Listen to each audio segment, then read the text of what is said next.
சூடிக்கொண்டாள் என்னை சொர்க்கத்தில் ஆண்டாள். வாரிக்கொண்டாடும் கண்டாடை வஞ்சி நீராடும் பொன்னோடை.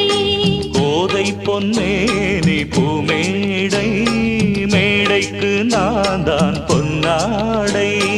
நீ தொட்ட பாகங்கள் தேனொட்டு கோலங்கள் தேடியதால் கனியானே. வாய் விட்டு நாடொன்று கேட்கின்ற